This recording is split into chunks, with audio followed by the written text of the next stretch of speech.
All right, hello everybody. It is Saturday, It is. and I am at home. I'm glad. So is Beth. And so are our chickens and our dogs and our cat. Yeah. And we've given them some stuff treats to chew on, so Yeah. you'll hear that crunching in the background. Yeah, it's their pig ears. Anyway, hope everybody's having a glorious day. We're in that book there. We are in Nehemiah 12. I think he got her foot. I think she dropped it. Yep. Yeah, we just got a minor casualty. Somebody ate the chicken foot. She didn't mean to drop it. Yeah, we'll get her another one. Anyway, Nehemiah 12, starting at verse 27. Dedication of Jerusalem's wall.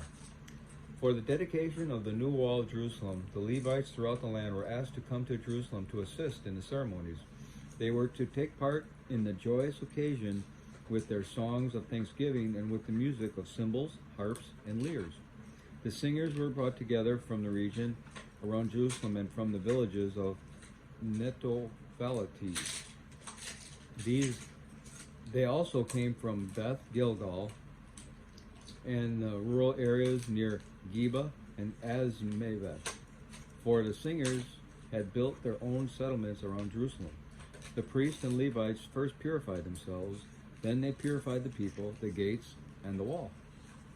I led the leaders of Judah to the top of the wall and organized 2 large choirs to give thanks. One of the choirs proceeded southward along the top of the wall to the dung gate. Hoshea and half the leaders of Judah followed them, along with Azariah, Ezra, Meshullam, Judah, Benjamin, Shemaiah, and Jeremiah.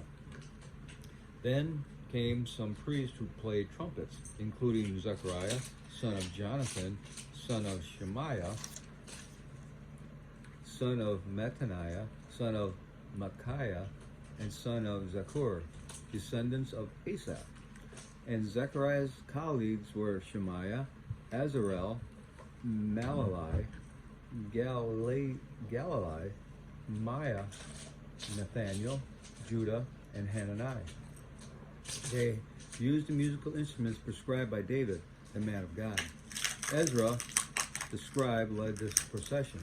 At the fountain gate, they went straight up the steps on the ascent of the city wall toward the city of David. They passed the house of David and then proceeded to the water gate on the east. The second choir, giving thanks, went northward around the other way to meet them. I followed them, together with the other half of the people, along the top of the wall, past the tower of the ovens to the broad wall, then past the Ephraim gate to the old city gate, past the fish gate and the tower of Hananel, and on to the tower of the 100. Then we continued on to the sheep gate and stopped at the guard gate.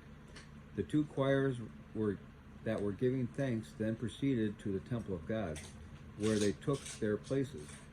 So did I, together with the group of leaders who were with me.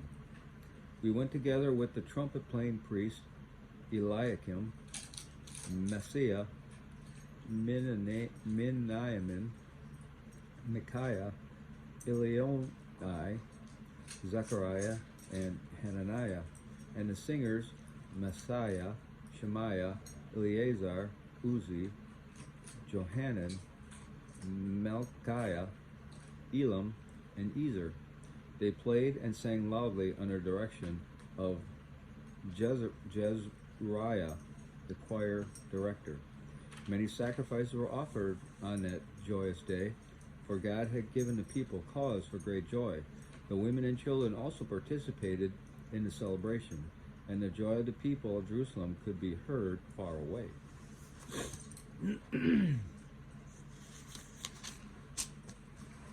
And now the commentary. How could the priests have used musical instruments? David had instituted music as a part of the worship in the temple, and so his instruments had probably been stored there. Although Nebuchadnezzar destroyed the temple, he took many temple items back to Babylon with him. These were most likely preserved in Babylon and given back to the Israelites by Cyrus when they returned to to their land.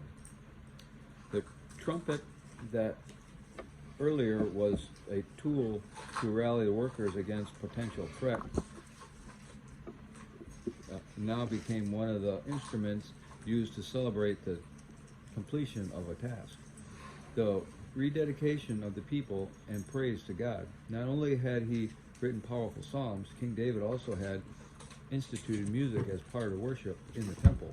Although Nebuchadnezzar had destroyed the temple, he couldn't destroy worship or the music that served that purpose so well.